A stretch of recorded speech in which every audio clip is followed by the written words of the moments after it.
Hey everybody, it is great to see you today. Today is August 13th and I want to welcome you back to Living Power, your online Bible study where we're walking through the Bible in a year. I want to offer you a word of encouragement today as we get started. We are in the book of Jeremiah. We are heavy into the major prophets and we're going to be here for a couple of weeks. I want to just give you encouragement to hang in there, stick in there. There are some wonderful treasures in these chapters that we are reading that if we mine well, we'll be able to discover them. Today's Jeremiah 31 is a message of hope. And when we read the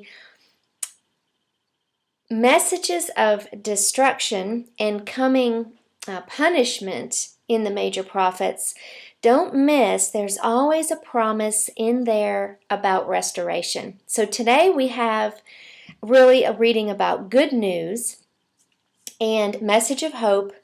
God is saying he has broken down, but yes, he is now beginning to replant and build up. And how often does he not do that in our lives? When he takes something away, he always replaces it with something so much better. I'm going to try to go in order through our reading today, but I'm going to skip around and as the reading does and cover a couple of different topics. Let's start with Jeremiah 31, verse 15. This section is about Rachel's sadness turning to joy.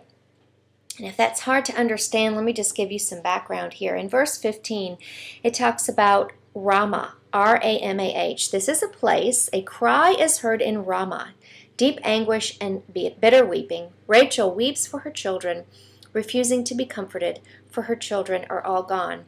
This has been referred in the New Testament to the time where the children of Bethlehem were killed about the time that Jesus was born.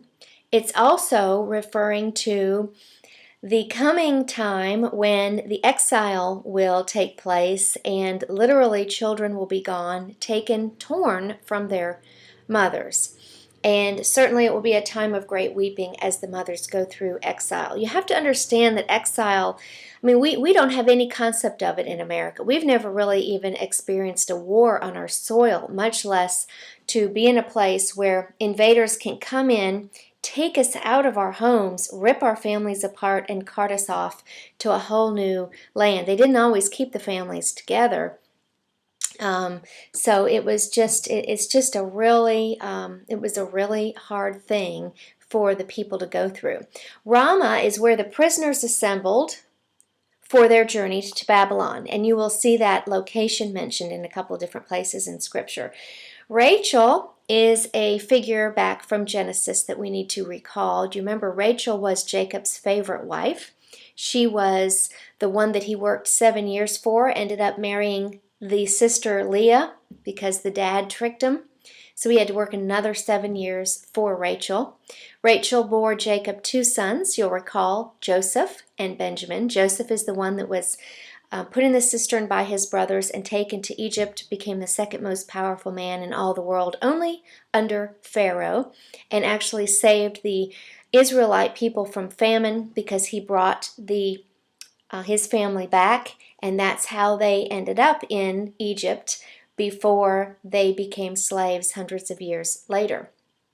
So Joseph was a tribe in the north, and Benjamin was a tribe that was in the south, and both of these tribes had people that were taken in the exile. Verse 16, your children will come back. I love this promise here, verse 16, do not weep any longer, for I will reward you. Your children will come back from the distant land of the enemy. There is hope for your future. Rachel died giving childbirth to Benjamin, her second and last son, and I believe the scripture here is just so sweetly saying your sacrifice, the sacrifice that you made in giving your life for the birth of your son, your sacrifice was not for naught, because I will restore your descendants back to their land. So what a wonderful promise that he is making here to Rachel long, long, long after she's been